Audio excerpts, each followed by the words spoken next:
forms of journalism, including investigative journalism. And that is as a consequence of what many of the panelists here have said, financial sustainability and declining, of course, revenues because of the business models that we know are also collapsing. So how can development partners, for example, Friedrich Niemann Foundation, and donors support media viability without, and this is important, without creating new dependencies or undermining autonomy? And what role do you see civil society, because I think you're part of that, playing in safeguarding, especially internal freedom, but also freedom from outside, and promoting, of course, accountability, which is the subject of this discussion? Thank you, Prof. I was waiting for you to ask me from where I sit, and then I tell you I'm sitting here. Thank you. I think that's a good question.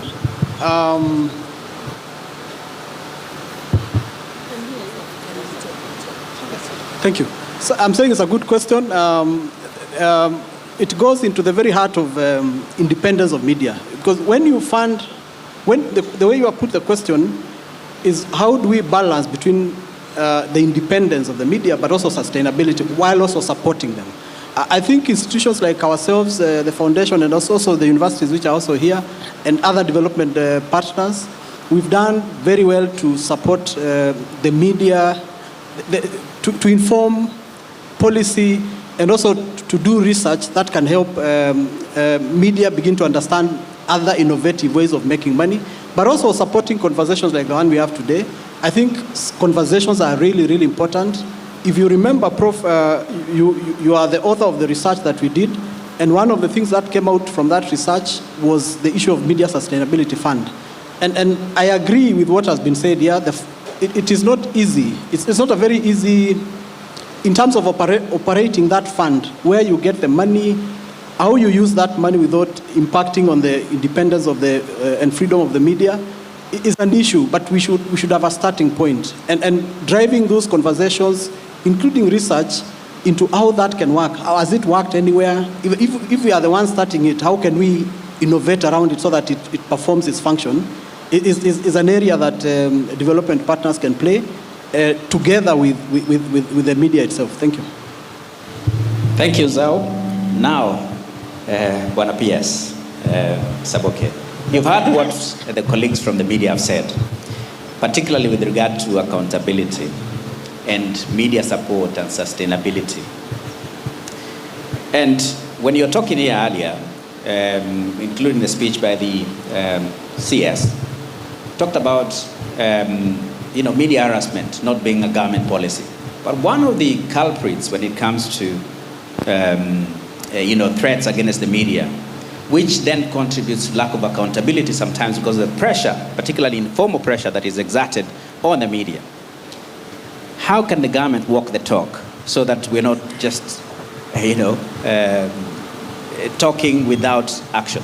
And we've seen a lot of this. Sometimes, and for example, when it comes to payment of bills, several cabinet secretaries have addressed the media and promised to pay, but we still see that as a challenge, and that contributes to some of the issues that we see within the media itself. Thank you, Prof. How can government walk the talk regarding accountability, regarding media freedom, regarding the role of media in our society? I think my colleagues in the panel have actually made their contributions in terms of the role of media in accountability and how that really plays. What I'll say is that, first of all, government is an enabler. Our work is actually to maintain law and order. Government is about, obviously, getting from citizens what the citizens want, and eventually that's underpinned by the Constitution. So the Constitution that sort of governs Kenya is very clear on the role of media and also media freedom and all the same. So in terms of media, the freedom is given is not negotiable. It is what it is. It is already embedded in the Constitution. What the government is saying is that while media is exercising the freedom, we urge and plead that as we partner, as the CS said, let's partner and play your role with responsibility and obviously accountability in the sense of how you report. What do I mean by this? We live in a normal society. There is things happening, development, news, political rhetoric, all those things. And it's a work of media to reflect that out, because media is like a mirror of society. But in the course of reflecting that, what the government sees is sometimes slant. You do a slant, or you exaggerate. There's a small bonfire, you show it as if the entire city is burning. So how can we balance this? Obviously report as it is, report the truth, but don't exaggerate. And this is where the whole thing about misinformation, disinformation, malinformation, fake news, exaggerations and all that. But also in the course of reporting, let's also support our country. Remember, we have one country, all of us, whether we are in government, in media, in the general society, we have a country to protect. So in the course of reporting, let's also ensure that we are protecting the nationhood of Kenya. You find that a lot, and someone was actually, during the sort of break, we talk about 9/11, the sort of famous American incident in New York. And we all followed it on CNN and all that, and sadly, many Americans actually lost their lives. But what you never saw dead bodies, you never saw blood. The incident was reported, the heinous, obviously, crime was reported, but they protected the dignity of America. So there's that balance between truth and dignity. Truth and also national interests and national sort of ethos and values. Just to also say this, and you mentioned about pending bills. Government in many sectors is the largest player in terms of enterprise, largest consumer and use of many goods and services. So the media is obviously part of it. We are aware of the pending bills. Unfortunately, it's a historical thing. It actually dates past the fifth administration of His Excellency Dr. William Ruto. It actually dates backwards, if you look. What structure has been put in place? The government has actually put a pending bills verification committee, actually chaired by an eminent former Auditor General, Ouko, Dr. Ouko, to look at the authenticity and the genuineness of those bills. I think for the media, we probably have something like 866 million, just short of $1 billion. But generally, you've got really billions of sort of amounts pending. And what is the government doing? In the midst of obviously meeting our obligations, for example, development, which is actually ongoing, is to verify and pay those bills as they come due, and also in tranches. And I think media before this, probably the amount was like something like 1.4 billion, if I recall well. So some of it was paid. Like the CS said, there's a very active plan to actually relook at those and prioritize possibly media so that you're not impaired in terms of your operations because of the amounts you're owed. So it's not government policy to frustrate media. Media is actually part of society, and probably the amount you're owed is probably the lesser of the big amount. Not that it's actually any just, but just to give a guarantee that it's actually one of the things we are focusing on to clear so that we don't get this thing, going forward in terms of, sort of the media space. All right. Thank you. Buonapia, sometimes, these pending bills, verification committee, sometimes those are delaying strategies and tactics. And maybe every time the media comes and Mwenda comes to demand what he is owed, he's told they're still verifying those, whatever. And we've seen that being a delayed tactic to some extent. I'm hoping that what you said will actually be done very soon, so that those money that is owed to media houses can be paid. I just want to guarantee that it's actually not a delaying tactic. As you know, in government, you also work with documents. You must support any activity or any transaction you do. So because these are historical claims, you then must also go through some verification so that when you pay, you're not followed by my friend here. Years later to say, no, there was some money paid that was undue, some economic value has been transferred without support, there's corruption or any of those crimes. So there's a balance between speed and accuracy. Okay. Thank you very much. I think we have maybe time for one more question on the floor so that we're not talking all the time. Does anybody want to ask the panelists a question? Yes. Topista and then Wafula. Can someone? And if you can make those quick, please.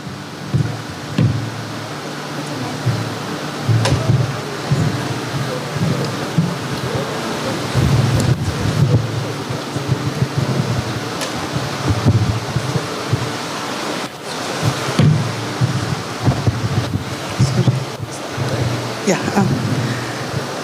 My question goes to the PS. This is about the Kenya Institute of Mass Communication and the change in training.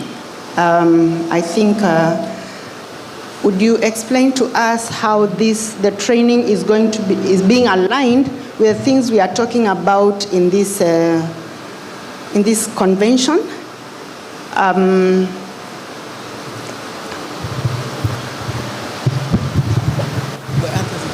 No, thank you very much. I think that's a good question. We are principal of the Kenya Institute of Mass Communication. Actually, the CEO, Bwana Wakoli, is somewhere here. Maybe he can raise up his hand. Wakoli, where are you? Yeah, he's here. So just to confirm that currently we are actually having the act under Kenya Institute of Mass Communication being reviewed to actually make it Kenya School of Communication. Kenya School of Communication. And what is the difference? The difference is that I think in terms of the act and in terms of where KIMC was classified, it was limiting us in terms of capitation, it was limiting us in terms of what the government could actually do with it, it was also limiting in terms of which certificates they could actually issue. The Kenya School of Communication empowers KIMC to actually broaden in terms of the curriculum, in terms of the content, and eventually respond to the changing environment. If you like, you're shifting from brick and mortar to digital space, AI and all that. So really they're empowering the new curriculum, just make sure the quality of journalists and the quality of communicators they actually produce are responsive, and the certificates they receive actually get recognition just beyond a tertiary level classification that it was before. So really those are the fundamentals, and I urge that maybe the media, the bill is actually a draft. At the moment, it's actually on the website. We're encouraging that you can comment on it, you can make your contribution, but really the intention and objective is give more power to the school and almost make it to a point where it can almost give sort of diplomas, possibly degrees in communication. Thank you. Mine also goes to Mr. Isaboke, and it is relating to advertising, and specifically what the CS had alluded to before he left us. If I got him right, the CS in his off-the-cuff remarks alluded to not being particularly enthusiastic about directing advertising to a media that keeps on bashing him. Maybe Mr. Isaboke can just assure us that we go back to the basics to appreciate, because that is a very popular narrative with people in the government, unfortunately. Let's get back to the basics and just appreciate what is the role of the media. The media is the society's watchdog. Thanks, Charles. Because I think we're really pressed for time, let's take very short questions. Just Mr. Isaboke, to assure us that you will direct advertising to the media houses that are deserving, not those ones that sing praises or flatter the powers that be. Thank you. Thanks, Charles. Mr. Isaboke, take one more question or two more, and then the panel can respond to that. Wafula, please. I almost refuse to ask the question because of time. But I'll just want to look the PS in the eye and request him to be honest, because we are speaking to editors. Now, when you talk about verification of pending bills, for 3 years, as a government, are we being serious? I've looked at OCO's term was extended twice. Like right now, are they sitting somewhere verifying? What exactly are they doing? Are they asking, when was this ad run, Citizen or on BC, or which, who ordered it, and was it aired?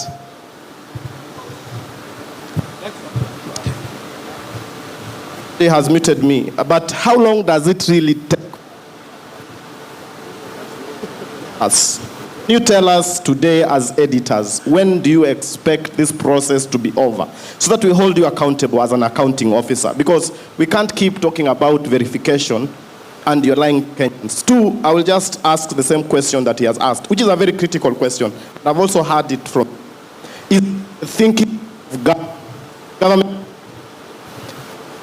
is it an inside think, the mind of the government of the day, that you only want to advertise with media that sings or praises? Is that the thinking of the government? Because if that is, I don't think you need to really respond to the rest of the questions. All right, shall we take one last one? Just ask. Oh, I thought you had a question. Okay. My question was the one Wanyama asked. Very good, very good. That will be the last one. Okay, mine is about protecting journalists when they're doing their work. From the documentary, we saw that some of the journalists who were hurt recently, their cases are still out there. There's been nothing. So as a government, are you open to perhaps having a joint mechanisms with KEG to track these violations and ensure the perpetrators are brought to book as a measure of deterrence? Thank you.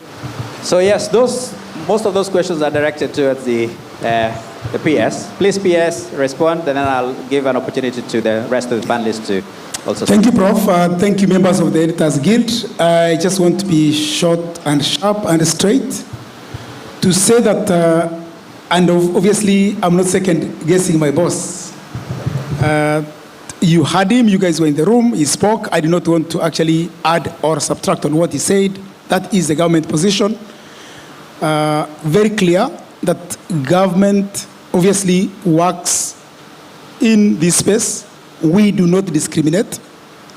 If there's any issue between government and a particular media house, or as will be the case, or in specific things, I think that is a matter of the law. We've seen, for example, before, where a media house has covered a thing that is probably slanderous or defaming. The affected individuals then will take action, and then the law is tested. So I really want to say that I think let's leave it to where the CS left it, to say we are here to work with media across. You are licensed entities, you operate in this environment, you are legitimate. It's a matter of what you do and what we do. There's really no victimizing. It really depends on the specific things that we're referring to. And obviously each one of those, and you know it, sometimes either media or in fact affected individuals, either government or executives in the government will test it with the law, because we actually are governed by the rule of law. Regarding the pending bills, I just want to be affirmative and say this as accounting officer. I've only been here for 6 months. Probably over that period, and my Secretary of Administration is here, even before we came to this meeting, we knew we needed an answer for this issue. We actually raised the same issue with the National Treasury, because government is a system. Government is not one individual or just a section. It's an ecosystem. I can tell you the CS has been in contact with the ECS counterpart, the National Treasury, because these are financial issues. We've articulated matters of media to say we would like to see these pending bills of 866 million cleared for the benefit of media and the wider society. That we have done is on record. We cannot put our correspondence in public. We are doing everything we can within the government structures to ensure that that process actually comes to fruition. I am also assured that before my entry, before my 6 months thing, there was obviously some payment, and but where you can say this. I think the pending bills before were 1.4 billion, if I remember. I've seen the historical numbers. This is now 860 million. So there is that delta, and that was, again, government intervening to pay. Do we want to prioritize media? Yes. Do we feel the pain of media? Yes. Are we doing everything we can within the structures to support? Yes. That's all I can say. Just get my assurance that we're doing everything, but just also appreciate the government works within structures. So we're doing everything we can to actually own that. And just if you even Google pending bills, total amount, and I don't want to speak for that, you will actually see that it's a much bigger issue, but we are actually focusing on the media side just to make sure that pain is actually managed. On the last point, which was kind of journalist safety, security, and welfare, that I actually want to say that it's a matter that I like us to engage maybe more in a closed format, because I think it's legitimate. We need journalists or media people to feel as free as any other people in the course of their duty.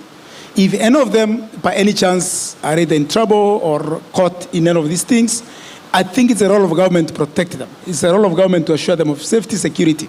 So this is one area that I like, maybe through your Editors Guild or any of the journalists sort of association, to see us so that we can actually liaise with also this other side, interior, that actually look after law and order, to ensure that journalists' welfare is actually catered for, because you are embedded. You guys are caught normally in the act. You need to get the action in the process. You might actually be caught in the crossfire. You're not the intended sort of target or in the course of that action. It could be street sort of runnings and all that, but you are caught.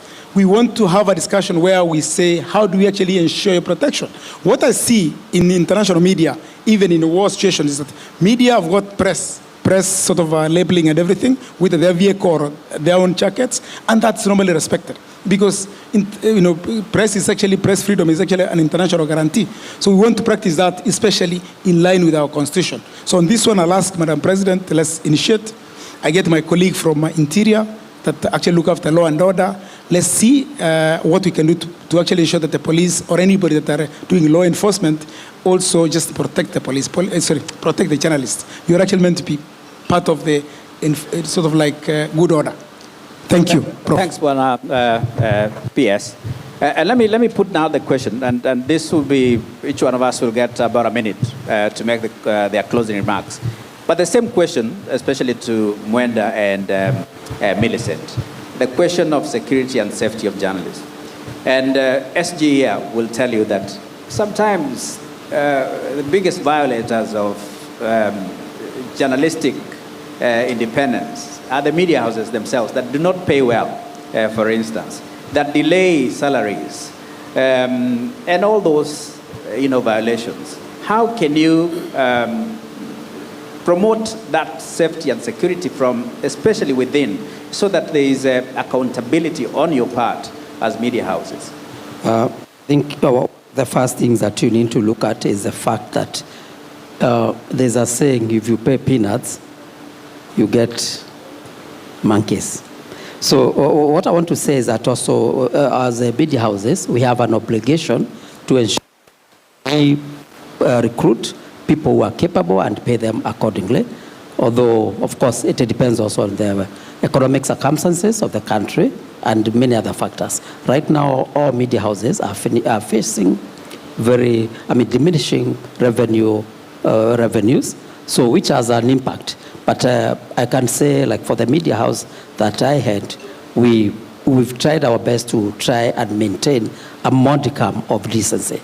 But the other thing is also cumulatively, the media should start, they say charity starts at home. So the media has an obligation to ensure that it provides the working tools, the working environment for its staff.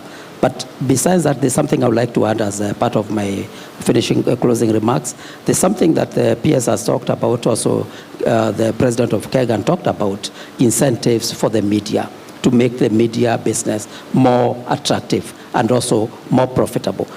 Madam President had mentioned about tax incentives. I would also propose, there's this program in government called PSIP. There's a public service internship program.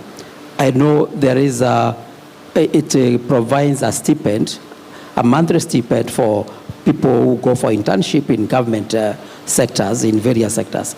Possibly, I would propose that Bona PS, if it's possible to have media specifically as an incentive to have students who are undertaking media journalism who seek internship in private sector media houses, because we take almost 99% for internship, whereas KBC can only take maybe 1 to 5%. So would you look at a possibility of a policy shift where we can also benefit from that,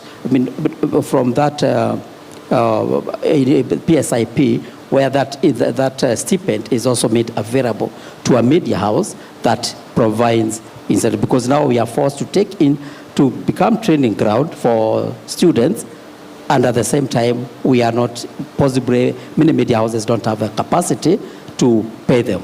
Thank you. Thanks, Manda. Millicent, same question. Okay, I think this is a bit paradoxical when you talk about the welfare and safety of journalists. As Kenya Broadcasting Corporation, we've ensured that our journalists have the safety gear. The safety gears include a helmet, a bulletproof jacket, which they are required to wear when they're covering protests. But the paradox about this is once these journalists go out there in this gear, they actually become a target of attack. Because out there, the citizen knows that this jacket is quite expensive, this helmet is quite expensive. So we are looking at getting support from policymakers to try and help us tell the public that the messenger is not your enemy, but your friend.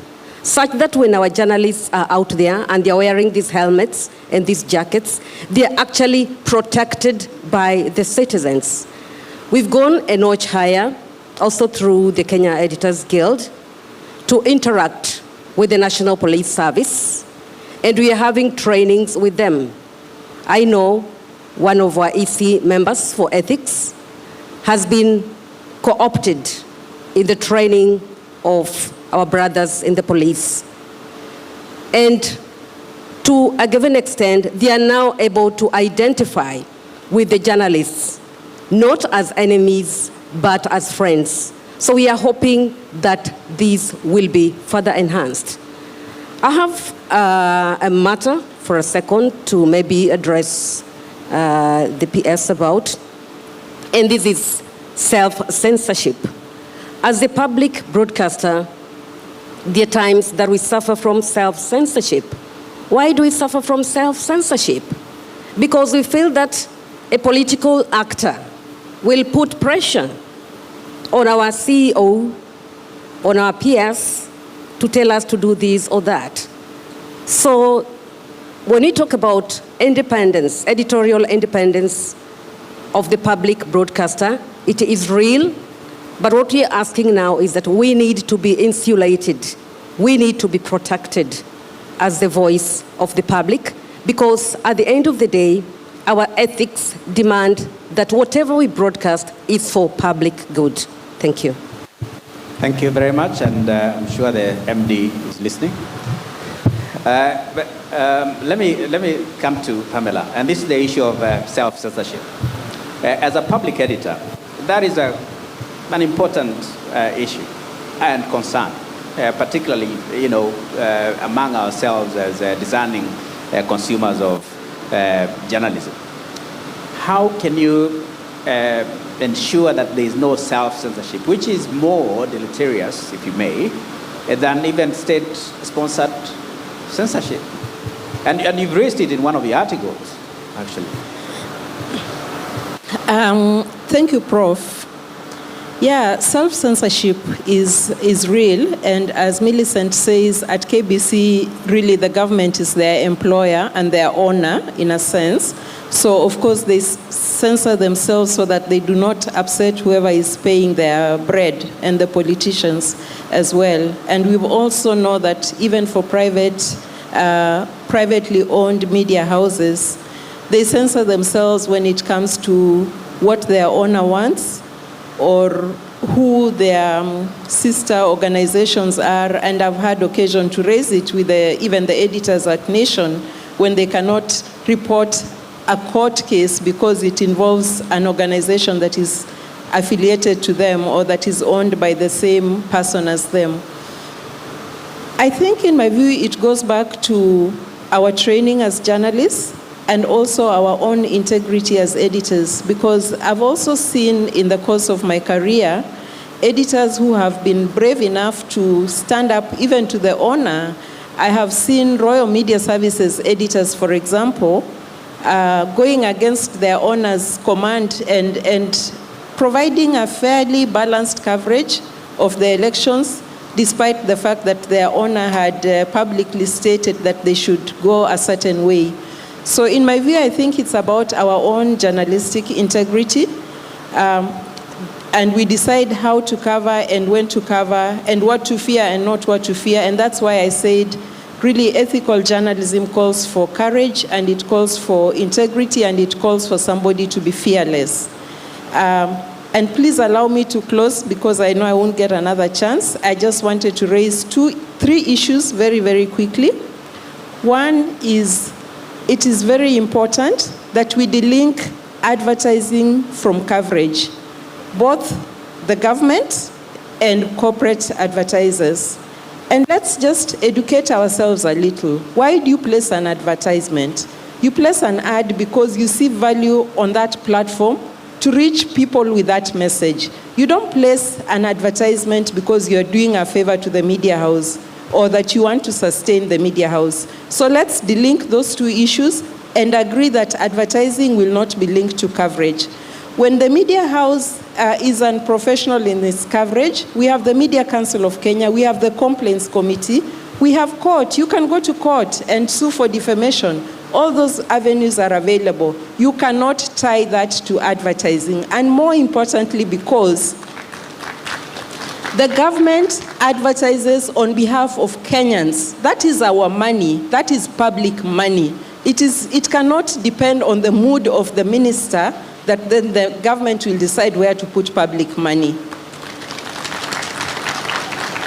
The second issue that I want to talk about is on the issue of journalist safety.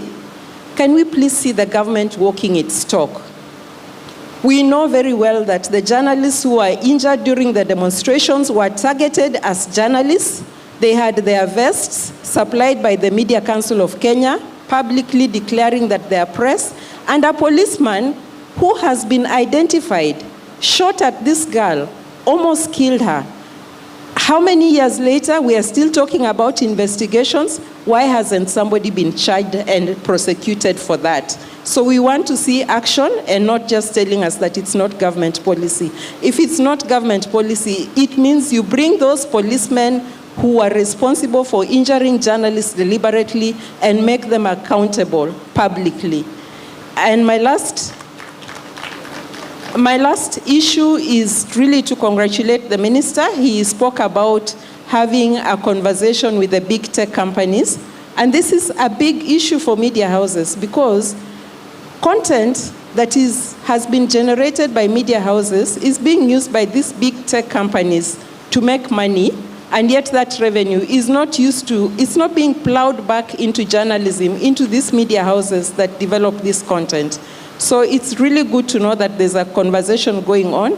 I can only pray and hope that representatives of media houses, representatives of Kenya Editors Guild and the Kenya Union of Journalism are part of that conversation, because other countries have done it, and we can also do it to ensure that some of that money is plowed back into journalism. Thank you. Thank you very much, Pamela. And Zhao and PS, I'm going to ask one question for you to respond as you make also your closing remarks. And my question is, how can the media and various other organizations from Zhao's perspective and government collaborate without compromising what we're talking about, compromising freedom of expression, freedom of the media, independence, or enabling censorship that we've been talking about? I think we start from the premise that the function of the media in a democracy is very essential. And sometimes when we have conversations in places like here, sometimes you get the feeling that that is still not properly appreciated within the right spaces. So a continuous conversation is very essential. The PS is here, the CS was also here, and we are engaging. We are having a conversation to restate those essential basic things that we learned in school, but now in practice becomes quite a challenge. So I think continuous engagement is very key, and presence of government, but also the media. And finally, I wanted to raise just something small on I think Pam has mentioned the Complaint Commission. We have a commission, and it's an industry-led commission, to which processes some of these complaints, some of them which have come in this floor. So please, those who have complaints against government or government complaints against media, you need to file cases so that they are processed. I'm a member of the commission myself, and they are processed fairly and adjudicated so that we get solution to some of the problems that we have. So government itself has, I think they have filed quite a number of cases, but media, we talk about issues. We don't bring the cases to our own tribunal. So mine is just to encourage that we take deliberate steps to raise complaints that we have so that they are processed. Thank you, Prof. I just want to add into my colleague's comment around how does government collaborate with media without compromising each one of us' roles. I think the framework for coexistence or collaboration between media and government is very clear. It is the Constitution. The Constitution and the frameworks of our current 2010 Constitution saw the very essential role of media. They embedded a specific section on media freedom and other safeguards. And actually it's one of those things you cannot change unless you get 2/3 support from all Kenyans by a referendum. So that framework actually governs. How do you then coexist without obviously having to look back into the book? I think for me, the analogy is like a football match. So you've got all these opposing sides. It's a serious thing because it's a do or die. If you have actually, like me, watched 4 or 5 World Cups live, you will actually realize it is a do or die. But within that contest, each one of them knows the rules. Each one of them knows the do's and don'ts. Each one of them knows what they can do, what they can't do. And this is why we keep on playing and saying, let's actually play within our safeguards. The Constitution is also very clear, for example, around incitement to violence, tribal labeling, balkanizing the country, all those things. So the media has to watch, while agitating for freedom, to not get into a space where they're inciting community against community. They're passing the line. They're actually passing the red line. So provided we know that, using that soccer analogy, media can play their space, you can play and score if you wish, in terms of, for example, investigating corruption, or any of these malpractices. No one stops you, but do not push it to a point of war or violence, or any of those things. And I think for me, just as a parting shot, and I hope that framework really allows everyone to realize when you are playing, you've got Bayern Munich versus Man U or Arsenal, because Arsenal is winning this time. It's actually on a winning run. You can get those guys playing rough, but they also know the limit. Then there is a yellow card and all those cautions, but it does not stop you from playing your space. Really, let's use that analogy. Just for me to give this as a parting shot. In my private space, before I joined government, I've actually traveled a lot in the continent. I have seen the different spaces in terms of media freedom. Kenya has got one of the most vibrant media sectors globally. This is as good as you can see in the UK. This is as good as you can see in New York, anywhere. So let's cherish that freedom. Let's cherish that sort of vibrancy that we have. People admire us a lot. They see, people watch, for example, the parliamentary proceedings on KBC in Tanzania. They say, we watch your parliamentary channel. It's not their parliament, it's our parliament. They look at those vibrant debates, for example, these impeachments and all that. People watch our shows across the continent. So we have all this sort of very strong dynamic image, which sometimes we lack to appreciate internally. So I just want to say, you have actually taken our standard to one of the highest it can be anywhere. You have no sort of thing to regret or sort of look back and think you are actually any less. Let's actually embed this good practice. Obviously, we'll do everything to ensure that you're sustainable, media is sustainable, media continues playing their role, and especially we support the young journalists to actually also thrive, so that in future we have other emerging young talent, to sort of cope and step up into where the talent we have had before also has come from. I thank you, Chair. Thank you. Thank you very much. Let's put our hands together and thank the panelists. I think we put on the spot the PS, but he's responded to our questions honestly and confidently. And Omoyo just wanted to respond very quickly to a question that Mwenda posed. And as I invite, I'll ask my panelists to maybe exit the stage so that we can invite the next. Martin, if you come to the stage. And Omoyo wanted to respond quickly to the issue of internships.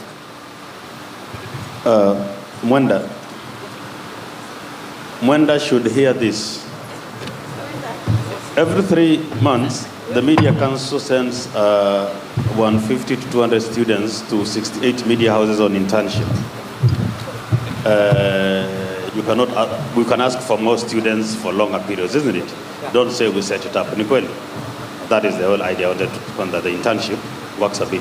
But number two, kapanel kanapokuja, when we look at the bills owed to media hub plainly put on a piece of paper, at the bills media houses owe government plainly put on a piece of paper, that Kenya Power, Communication Authority, and KBC put the bills media houses owe government, you realize that what government owes media houses is less than 10% of what they owe government. It's a fairly tricky matter if you had that data projection in Ezasumbua Kidogo, but anyway, that was a question. So, and until we are running the internship program application until 5th of December,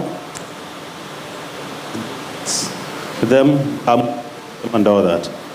Asante sana Omoyo, and as we finish this session, let me invite the Vice President of the Kenya Editors Guild to come on board and offer a vote of thanks to PS and the government officials that opened this session, and then we'll proceed from there. And I'll call Martin to the stage after.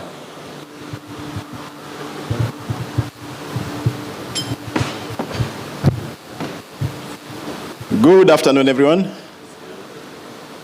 So mine will be very brief. We are running short of time. We are 1 hour behind schedule. So basically, my role was to thank the CS, but since he has left, the gratitude will be passed through the PS. So, Bwana PS, we want to thank you so much for taking this opportunity to grace our occasion and to perform the official opening. Together, there was a team that put up this convention, and I'll also want to take this opportunity to thank the team that put up this convention. If it were not for this particular team, Bwana PS, we will not enjoy the ambience, and the panel and the program will not run as smoothly as it is running. Convention Planning Committee, please, wherever you are, the Convention Planning Committee, just stand up and wave. The Convention Planning Committee, the President here is a member. The Convention Planning Committee,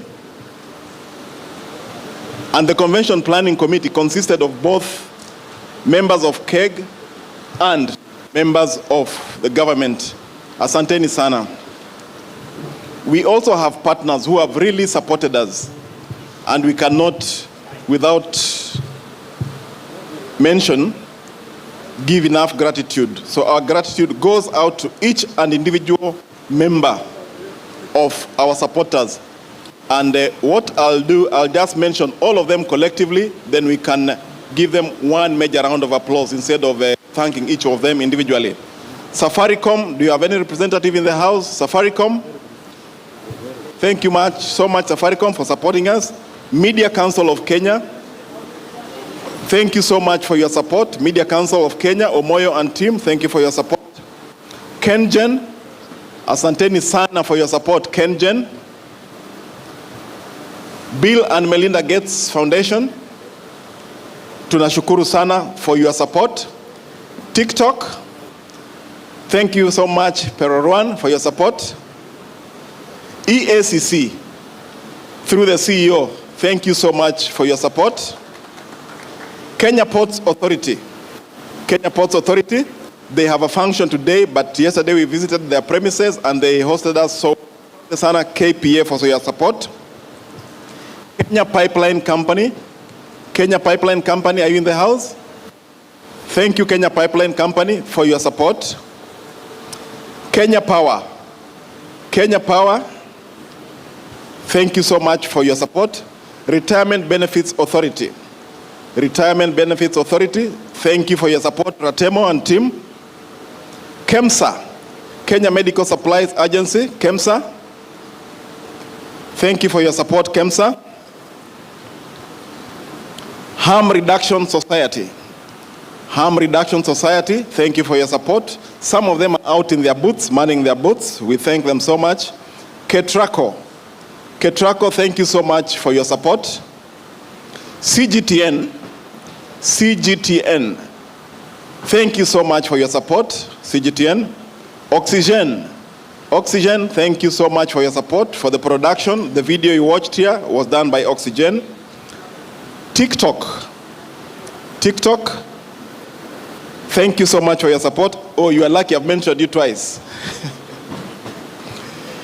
KIDC,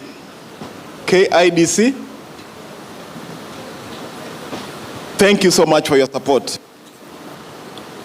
ODP, Office of the Data Protection, thank you so much for your support. National Lands Commission, asante sana for your support. FNF, asante sana Judy for your support. Huawei, thank you so much David for your support. Kilifi County Government, are they here? Through the Kilifi Governor, the hosts, thank you so much for your support. The Governor